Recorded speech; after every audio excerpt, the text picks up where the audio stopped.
क्या ऐसा हो सकता है कि भारी कीमत चुकाकर खरीदे गए सोने या चांदी के गहने मतलब किसी का सम्मान बढ़ाने के बजाय उसे समाज की नज़रों में और भी गिरा दें? हाँ, सोचने वाली बात है ये। बिल्कुल। आजकल जब स्टेटस या हैसियत की बात होती है तो दिमाग में सबसे पहले क्या आता है? महंगी गाड़ियाँ, डिज़ाइनर कपड़े, ब्रांडेड घड़ियाँ या फिर मतलब सोशल मीडिया पर वो चमचमाती हुई तस्वीरें। हम्म एक ऐसी दुनिया जहाँ चीजें देखकर इंसान की इज्जत तय होती है। सही कहा। लेकिन आज की इस डीप डाइव में हमारा जो मिशन है वो एक ऐसी कहानी को खंगालना है जो इस खोखले दिखावे का बिल्कुल सटीक एक्सरे करती है। और मैं बता दूं कि ये कोई आज की कहानी नहीं है। मतलब ये 100 साल पहले लिखी गई मुंशी प्रेमचंद की बेहद मार्मिक कहानी है, जिसका नाम है जंजाल। जी। हमारे पास आज जो स्रोत हैं वो काफी विस्तृत हैं। हमने इस कहानी के अलग अलग ऑडियो बुक ट्रांसक्रिप्ट्स को आधार बनाया है। और साथ ही हमारे पास साहित्य कुंज और इंस्पायरा जैसे जो प्रतिष्ठित जर्नल्स हैं, उनके बहुत ही गहरे आलोचनात्मक लेख भी हैं। अच्छा। हाँ, जो प्रेमचंद के साहित्य में मध्यम वर्ग की मानसिकता और उनके यथार्थवाद यानी रियलिज्म का बहुत शानदार विश्लेषण करते हैं। तो आज की इस चर्चा में हम ये समझने की कोशिश करेंगे कि कैसे सोने चांदी की एक छोटी सी मासूम सी लगने वाली इच्छा इंसान की पूरी जिंदगी का मतलब उसकी मानसिकता का सबसे बड़ा जंजाल बन सकती है। बिल्कुल। चलिए इस मनोविज्ञान को थोड़ा खोलकर समझते हैं। तो कहानी के केंद्र में है पार्वती और उसका पति सुरेंद्रनाथ। इनकी शादी को 5 साल बीत चुके हैं। हाँ, 5 साल। और दिलचस्प बात यह है कि इन 5 सालों में पार्वती ने कभी भी अपने पति से किसी महंगे गहने की जिद नहीं की। पर यहाँ जो शांत सतह दिख रही है ना, उसके नीचे एक बहुत बड़ा तूफान पल रहा है। वो कैसे? मतलब पार्वती चुप जरूर है, लेकिन जब भी दबी जुबान में कोई बात उठती तो सुरेंद्रनाथ अपनी सीमित आमदनी का हवाला दे देते थे। मजबूरी थी उनकी। हाँ, पार्वती चुप हो जाती, लेकिन अंदर ही अंदर ये सोच उसे खाए जा रही थी कि क्या वो सारी उम्र यूं ही नंगी बुच्ची यानी बिना गहनों के ही बैठी रहेगी। अरे बाप रे। वो अपनी पड़ोसनों के सामने ये दिखावा करती थी कि उसे गहनों की कोई भूख नहीं है, लेकिन असल में ये कोई त्याग नहीं था, मतलब ये उसकी मजबूरी थी। और यहीं पर ना हमारे स्रोतों में एक बहुत ही गहरी लाइन आती है। साहित्य कुंज के लेख में एक जगह लिखा है कि सहनशीलता बंद हवा की तरह आंधी की पूर्व पीठिका हुआ करती है। बहुत ही सटीक बात है ये। जरा इस बात की गहराई पर गौर करते हैं। इसका सीधा सा अर्थ ये है कि इंसान अगर अपनी स्वाभाविक इच्छाओं को बहुत ज्यादा दबाएगा तो वो इच्छाएं खत्म नहीं होती। बिल्कुल नहीं होती। बल्कि वो एक प्रेशर कुकर की तरह अंदर ही अंदर सुलगती रहती हैं और एक दिन वो ज्वालामुखी की तरह फटती हैं। और यही इस पूरी कहानी का पहला मनोवैज्ञानिक ट्रिगर है। और वो ट्रिगर पॉइंट आता है जब पार्वती के छोटे भाई की शादी का न्योता आता है। अच्छा, मतलब मायके जाना है। हाँ, अब उसे मायके जाना है। अब तक जो एक दबी हुई व्यक्तिगत इच्छा थी, वो अचानक समाज में अपनी इज्जत बचाने, अपनी हैसियत साबित करने का सवाल बन जाती है। सही बात है। मायके में बिना गहनों के जाने का मतलब था अपनी गरीबी का सार्वजनिक ऐलान करना। ये मध्यम वर्ग का सबसे बड़ा डर है। और इसी डर का नतीजा ये होता है कि सुरेंद्रनाथ जो इतने सालों से बेबसी जता रहे थे, वो अचानक एक शाम घर आते हैं और उनकी हाथ में एक पोटली होती है। हाँ। उस पोटली में एक जड़ाऊ कंगन है, एक चंद्रहार है और झुमके हैं। लेकिन असली कहानी इन गहनों की चमक में नहीं है। बिल्कुल नहीं। बल्कि इनकी कीमत में छिपी है। सुरेंद्रनाथ बताते हैं कि ये गहने 1200 रुपए के हैं और ये पैसा उन्होंने भारी ब्याज पर कर्ज लेकर जुटाया है। बाप रे, 1200 रुपए। अब यहाँ शायद ये सवाल उठे कि 1200 रुपए ही तो थे। आज के जमाने में तो ये एक मामूली सी रकम लगती है, पर इस परिप्रेक्ष्य को समझना बहुत जरूरी है। 1920-30 के दशक में जब ये कहानी रची गई थी तो 1200 रुपए आज के कई लाखों रुपयों के बराबर थे। अच्छा। एक सामान्य नौकरी पेशा इंसान की पूरी महीने की तनख्वाह कुछ चंद रुपए हुआ करती थी। तो सुरेंद्रनाथ का ये कर्ज लेना कोई आम खरीदारी नहीं थी।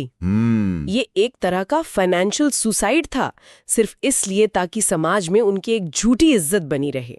ये बिल्कुल वैसे ही जैसे आज के समय में कोई इंसान अपनी हैसियत से बहुत बाहर जाकर क्रेडिट कार्ड पर भारी ईएमआई लेकर कोई बहुत महंगी लग्जरी कार खरीद ले। हाँ, बिल्कुल सटीक उदाहरण है। मतलब सिर्फ इसलिए ताकि वो दोस्तों या रिश्तेदारों के बीच अपना रुतबा दिखा सके, भले ही अंदर ईएमआई उसे खोखला कर रही हो। सही बात है। लेकिन स्रोतों के आधार पर अगर हम इसे सामाजिक नजरिए से देखें तो ये मध्यम वर्ग हमेशा इस दिखावे के दबाव में आखिर क्यों टूट जाता है? इसे अगर हम हिमांशु श्रीवास्तव के विश्लेषण के नजरिए से देखें, जो साहित्य कुंज के लेख में बहुत विस्तार से समझाया गया है, तो ये निम्न मध्यम वर्ग की एक क्लासिक पीड़ा है।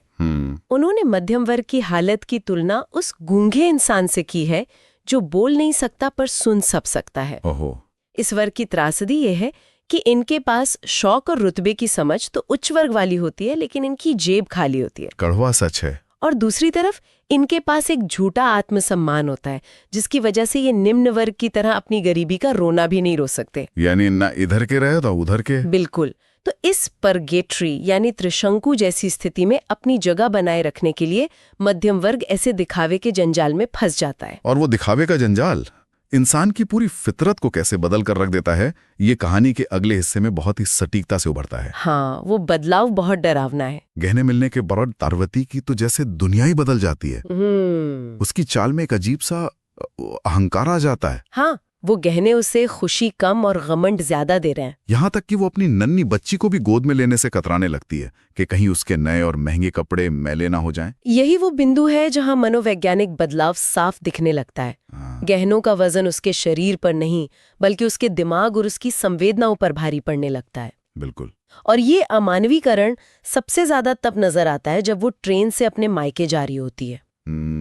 ये कहानी का सबसे शक्तिशाली और सच कहूं तो विचलित करने वाला दृश्य है। चलिए इस दृश्य पर आते हैं जी। जब अचानक से इंसान के पास कुछ स्टेटस सिंबल आ जाते हैं तो कैसे उसकी सहानुभूति और इंसानियत खत्म हो जाती है, इसका एक बेहतरीन उदाहरण है। हाँ, वो ट्रेन का डिब्बा। पार्वती जनाने डिब्बे में बैठती है और वहां की गरीब और साधारण महिलाओं को बहुत ही हिकारत और नीची नजर से देखती है। उसी डिब्बे में गरीब महिला बैठी है जिसकी गोद में एक बच्चा है जो बहुत जोर जोर से खांस रहा है।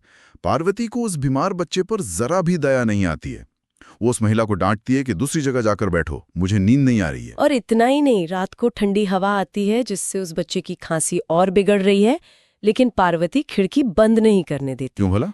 क्योंकि उसके नए और भारी कपड़ों और गहनों की वजह से उसे गर्मी लग रही होती है। अरे बाप रे।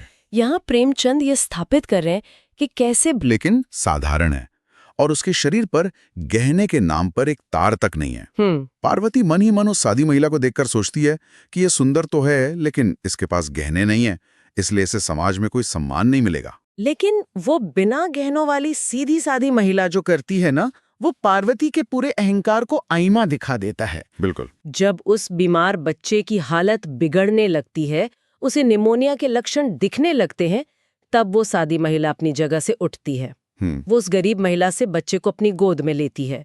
रात के 3 बजे तक वो उस बच्चे के सीने पर तेल की मालिश करती है, फलालन का कपड़ा बांधती है, दवा देती है। क्या बात है। वो जागकर उस अनजान बच्चे की जान बचाती है। और जब क्रेन सुबह इलाहाबाद स्टेशन पहुंचती है तो डिब्बे का नजारा बिल्कुल बदल चुका होता है। सारी महिलाएं उस सादी महिला के इर्द गिर्द खड़ी हैं। हाँ, सब उसकी इज्जत कर रही होती है। कोई उसका बिस्तर उठा रहा है, कोई उसका संदूक। उस बीमार बच्चे की माँ उसके पैरों पर गिरकर रो रही है, सब उसे दुआई दे रही है। और पार्वती? हाँ, और हमारी पार्वती जो 1200 रुपए के सोने के गहनों से लदी हुई थी, उसे कोई पूछ भी नहीं रहा। बल्कि जब वो ट्रेन से उतरी तो बाकी महिलाओं ने राहत की सांस ली। इस घटना को अगर हम इंस्पायरा जर्नल के मार्क्सवादी दृष्टिकोण से जोड़कर देखें तो ये दृश्य बहुत कुछ कहता है। मार्क्सवादी दृष्टिकोण थोड़ा समझाइए। कार्ल मार्क्स के वर्ग संघर्ष सिद्धांत का जो जिक्र उस लेख में है, उसका मूल अर्थ ये है कि जब समाज पूरी तरह से पूंजीवादी ढांचे में ढलने लगता है तो मानवीय संबंधों की जगह वस्तुएं ले लेती हैं। अच्छा। इंसान की अपनी कोई कीमत नहीं रह जाती। कीमत इस बात की होती है कि उसके पास कितनी संपत्ति है या उसने धारण क्या किया है। यानी इंसान खुद एक बिलबोर्ड बन जाता है जिस पर उसकी हैसियत के विज्ञापन चिपके होते हैं। बिल्कुल सही कहा आपने। पार्वती पूरी तरह से इसी पूंजीवादी सोच का शिकार है। उसे लगता है कि उसके गहने ही उसका मूल्य हैं। हाँ, और इसीलिए जब वो देखती है कि एक बिना गहनों वाली औरत उससे कहीं ज्यादा सम्मान पा रही है तो उसका अहंकार तिलमिला उठता है। लेकिन यहाँ एक बड़ा सवाल खड़ा होता है, इतनी बड़ी घटना आंखों के सामने देखने के बाद भी पार्वती कुछ सीखती क्यों नहीं? वो सच मानना ही नहीं चाहती। वो मन ही मन सोचती है कि इस सादी औरत ने तो अच्छा रंग जमा लिया, लेकिन ये सब इन गंवारों के बीच ही हो सकता है। किसी भले घर में से कौन पूछेगा? मतलब उसका भ्रम अभी भी टूटा नहीं है। क्योंकि असुरक्षा इंसान को एक मानसिक किले में कैद कर देती है। वो सच को स्वीकार ही नहीं करना चाहती। हम्म अगर वो ये मान ले कि बिना गहनों के भी सम्मान मिल सकता है, तो फिर 1200 रुपए के उस कर्ज का, उस दिखावे का क्या औचित्य रह जाएगा। सही बात है। अपनी उस मूर्खता को सही ठहराने के लिए उसे दूसरों को गवार साबित करना ही पड़ेगा। और ये असुरक्षा तब अपनी चरम सीमा पर पहुंच जाती है जब वो अपने मायके पहुंचती है। मायके में पार्वती के गहनों की खूब नुमाइश होती है। हाँ, असली दिखावा तो वहीं होता है। उसकी माँ उसे पूरे मोहल्ले में घुमाती है। 2-3 दिन तक पूरे मोहल्ले में पार्वती की बादशाहत कायम रहती है। सब उसके कंगन और चंद्रहार देखकर दांतों तले उंगली दबा लेते हैं। और पार्वती भी इस झूठी बादशाहत का पूरा मजा लेती है। वो बात बात पर दिखावा करती है। वहां उसकी छोटी बच्ची तारा का एक संवाद आता है जो इस पूरी दिखावटी संस्कृति की पोल खोल देता है। वो तोतली जुबान वाला। हाँ, जब मोहल्ले की औरतें उस नन्ही सी बच्ची से पूछती हैं कि ये गहने किसने बनवाए, तो वो अपनी तोतली जुबान में गर्व से कहती है, मेले बाबूदी ने, यानी मेरे बाबूजी ने। अरे वाह! ये दिखाता है कि कैसे ये दिखावे की बीमारी, ये स्टेटस का रोग अनजाने में अगली पीढ़ी के अंदर भी जहर की तरह डाला जा रहा है। और पार्वती का अहंकार इतना बढ़ जाता है कि वो अपने पति को पत्र में यहाँ तक लिख देती है कि औरत की इज्जत तो गहने कपड़े से ही होती है, नहीं तो अपने माँ बाप भी उसे घास नहीं डालते। कितनी खोखली सोच है। लेकिन ये जो दिखावे की इमारत पार्वती ने खड़ी की थी, वो कितनी खोखली थी, ये साबित होने में ज्यादा वक्त नहीं लगता। बिल्कुल। जैसे ही शादी का जश्न खत्म होता है, सब अपने अपने काम में लग जाते हैं। पार्वती फिर से अकेली पड़ जाती है। और उसके इस अकेलेपन और दुख में सबसे बड़ी चोट तब लगती है जब मोहल्ले में एक मनचले बनिए की पत्नी कलकत्ते के नए डिजाइन वाले हार पहनकर आ जाती है। और उसके तुरंत बाद पार्वती की बचपन की सहेली बागेश्वरी आती है, जिसके पति ने रंगून से पैसा कमाकर उसे 2000 रुपए का मोतियों का हार ला कर दिया है। बस यहीं से पार्वती का पतन शुरू होता है। वो 2000 रुपए का मोतियों का हार देखकर पार्वती अंदर से पूरी तरह टूट जाती है। ईर्ष्या। हाँ, आलोचनात्मक लेखों में इसके लिए एक बहुत ही सटीक उपमा दी गई है। ये ईर्ष्या उसकी आत्मा में घुन की तरह लग गई। ये इंसानी मनोविज्ञान का एक बहुत ही कड़वा सच है। इंसान अपने पास जो है उससे कभी सुखी नहीं होता, बल्कि दूसरे के पास जो ज्यादा है उसे देखकर दुखी होता है। इसे अगर हम आज के संदर्भ में समझें तो मान लीजिए कोई इंसान सोशल मीडिया पर अपनी कोई बहुत अच्छी तस्वीर डालता है, जहां उसे लगता है कि उसका जीवन बहुत शानदार दिख रहा है। हाँ, सोशल मीडिया पर तो ये रोज होता है। लेकिन तभी वो देखता है कि किसी और ने एक तस्वीर डाली है जो किसी विदेशी ट्रिप की है, और उस पे 10 गुना ज्यादा लाइक्स और कमेंट्स आ गए। बिल्कुल। और अचानक वो इंसान जो अपनी जिंदगी से खुश था, वो एक गहरी हीन भावना से भर जाता है। वो अपनी वास्तविकता को कोसने लगता है। यही प्रेमचंद के साहित्य की सबसे बड़ी ताकत है।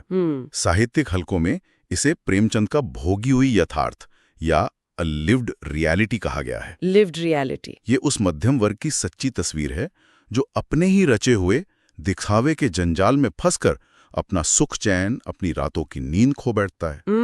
पार्वती अपने ही उन गहनों से इतनी नफरत करने लगती है कि वो उन्हें बक्से में बंद कर देती है और घर से निकलना ही छोड़ देती है। तो मतलब ये कोई बाहरी सजा नहीं है, ये वो मनोवैज्ञानिक जेल है जो उसने खुद अपने लिए बनाई है। बिल्कुल सही कहा। लेकिन कहानी का क्लाइमैक्स, हाँ। वो असली आहा मोमेंट अभी बाकी है। मोहल्ले में अचानक चेचक और तेज बुखार की महामारी फैल जाती है। हाँ, हालात बहुत खराब हो जाते हैं। और इसी खौफनाक माहौल के बीच पार्वती का सामना असलियत से होता है। उसकी माँ उसे बताती है कि मोहल्ले में एक शीतला देवी नाम की महिला आई है जो बिना किसी स्वार्थ के, बिना अपनी जान की परवाह किए बीमारों की सेवा कर रही हैं। और जब पार्वती वहां जाती है तो वो हैरान रह जाती है। ये शीतला देवी कोई और नहीं बल्कि ट्रेन वाली वही सादी और बिना गहनों वाली महिला है। वही महिला। और यहाँ प्रेमचंद ने जो दृश्य रचा है वो सच में रोंगटे खड़े कर देता है। पार्वती देखती है कि पूरे मोहल्ले की औरतें, वही औरतें जो कुछ दिन पहले तक 2000 रुपए के मोतियों के हार पर इठला रही थी, वो सब उस सादी सी साड़ी पहनने वाली शीतला देवी के सामने हाथ जोड़े किसी सेविका की तरह खड़ी हैं। और तब जाके पार्वती की आंखों पर बड़ी वो दिखावे की पट्टी खुलती है। बिल्कुल। उसे समझ आता है कि वो अब तक जिस चीज को इज्जत समझ रही थी वो तो महज एक छलावा था। असली सम्मान धातु के टुकड़ों या सोने से नहीं मढ़ा जाता, वो इंसान के कर्म से आता है। हाँ, वो इंसान के कर्म और उसकी सेवा से आता है। इसी एहसास के साथ पार्वती अपने ससुराल लौटती है और यहाँ वो जो फैसला लेती है वो कहानी को उसके निष्कर्ष तक ले जाता है। वो बहुत बड़ा फैसला था। वो अपने पति सुरेंद्र नाथ से कहती है कि इन गहनों को वापस कर दो या इन्हें बेचकर बैंक में जमा कर दो, और उस पैसे से जो ब्याज आएगा, जो कि उस समय 12 रुपए महीना था, वो गुमनाम तरीके से शीतला देवी को भेज दिया जाए ताकि वो और लोगों की सेवा कर सकें। बहुत ही खूबसूरत। और उसका जो अंतिम संवाद है वो इस पूरी चर्चा का सार है कि ये धातु के टुकड़े तो जी के जंजाल हैं, अब से दुआएं ही मेरा आभूषण होंगी। ये सच में एक बहुत ही शक्तिशाली और प्रेरणादायक अंत है। लेकिन यहाँ मैं एक बात रखना चाहूंगा। जी कहिए। मैंने इंस्पायरा जर्नल के लेख में प्रेमचंद के आदर्शोन्मुख यथार्थवाद का जिक्र देखा था। जहां तक मैं समझता हूं इसका मतलब है यथार्थ की कड़वाहट के साथ एक आदर्श समाधान देना। बिल्कुल सही। तो अगर थोड़ा आलोचनात्मक नजरिए से सोचें तो क्या असल जिंदगी में एक इंसान जो कुछ दिनों पहले तक गहनों के अहंकार में पूरी तरह अंधा था, उसका इतना अचानक हृदय परिवर्तन हो सकता है? यह बहुत ही लाजमी सवाल है। मतलब क्या इसीलिए प्रेमचंद ने इस कहानी का अंत इतना आदर्शवादी रखा? मुझे थोड़ा फिल्मी लगता है ये। यह बहुत ही सटीक विश्लेषण है और इंस्पायरा जर्नल का लेख इसी बात को विस्तार से समझाता है। अच्छा। शुरुआती दौर में ना प्रेमचंद पर गांधीवादी विचारधारा का बहुत प्रभाव था, इसलिए उनका जो शुरुआती साहित्य था वो आदर्शोन्मुख यथार्थवाद यानी आइडियलिस्टिक रियलिज्म पर आधारित था। मतलब समस्या तो बिल्कुल असली है, लेकिन समाधान में एक उम्मीद या एक परफेक्ट आदर्श छुपा है। बिल्कुल। प्रेमचंद ये भली भांति जानते थे कि समाज में हर किसी का ऐसा अचानक हृदय परिवर्तन नहीं होता। हाँ, असल जिंदगी में ऐसा कम ही होता है। लेकिन एक लेखक के तौर पर वो समाज को एक सकारात्मक दिशा देना चाहते थे, एक मॉडल पेश करना चाहते थे कि इंसान को कैसा होना चाहिए। और दिलचस्प पहलू है वो क्या? जैसे जैसे समय बीता और प्रेमचंद ने औपनिवेशिक और सामंती भारत की कड़वी सच्चाइयों को और करीब से देखा, तो उनका यह आदर्शवाद टूट गया। अच्छा, मतलब उनका लिखने का तरीका बदल गया। हाँ, अगर हम उनके बाद के वर्षों की रचनाओं को पढ़ें, जैसे कफन या पूस की रात, तो वहां से ये हृदय परिवर्तन पूरी तरह से गायब हो जाता है। ओहो। वहां घोर यथार्थवाद हावी हो जाता है। कफन में कोई हृदय परिवर्तन नहीं होता। घीसू और माधव अपनी मरी हुई बहू के कफन के चंदे के पैसों से शराब पी लेते हैं और मांस खाते हैं। वो कहानी तो सच में बहुत विचलित करने वाली है। बिल्कुल, वहां यथार्थ इतना कड़वा है कि वो इंसान को अंदर तक हिला देता है। लेकिन जंजाल के समय तक प्रेमचंद को इंसान की मूल अच्छाई पर गहरा विश्वास था। ये सच में साहित्य और मनोविज्ञान का एक अद्भुत संगम है कि एक लेखक का विश्व दृष्टिकोण समय और परिस्थितियों के साथ कैसे बदलता है। बिल्कुल बदलता है। तो अगर हम आज के इस पूरे विश्लेषण का निचोड़ निकालें तो ये स्पष्ट हो जाता है कि जंजाल सिर्फ 1920 के दशक की एक महिला और उसके गहनों की कहानी नहीं है। बिल्कुल नहीं। ये समाज के हर उस इंसान की कहानी है जो बाहरी चमक दमक को अपना वजूद मान बैठता है। इस कहानी का मुख्य संदेश यही है कि जो सम्मान हम वस्तुओं से खरीदना चाहते हैं वो अस्थायी है, क्षणभंगुर है। असली और स्थायी इज्जत समाज के प्रति हमारी सहानुभूति और हमारे कर्मों से ही पैदा होती है। सही बात है। बाकी सारी भौतिक वस्तुएं अंततः सिर्फ एक जंजाल ही साबित होती हैं जो इंसान को उलझाकर रख देती हैं। बिल्कुल। कहानी के इसी सार के साथ आखिर में एक विचार छोड़ना बहुत जरूरी लगता है। सोचने वाली बात है कि अगर आज की इस आधुनिक दुनिया में हम सब के ऊपर से वो सारे ब्रांडेड कपड़े हटा दिए जाएं, हमारा बैंक बैलेंस शून्य मान लिया जाए और हमारी नौकरी के वो सारे बड़े बड़े पदनाम और टाइटल्स हटा दिए जाएं, तो क्या हमारे अंदर ऐसा कुछ बचेगा जो सच में लोगों के दिलों में इज्जत पैदा कर सके? बहुत ही गहरा सवाल है ये। हमारा अपना व्यक्तिगत जंजाल क्या है? वो कौन सी चमचमाती चीज है जिसने आज हम सबको मानसिक रूप से कैद कर रखा है और जिससे आजाद होने की शायद सबसे ज्यादा जरूरत है? इसी विचार उत्तेजक सवाल के साथ आज की ये गहन चर्चा यहीं समाप्त करते हैं।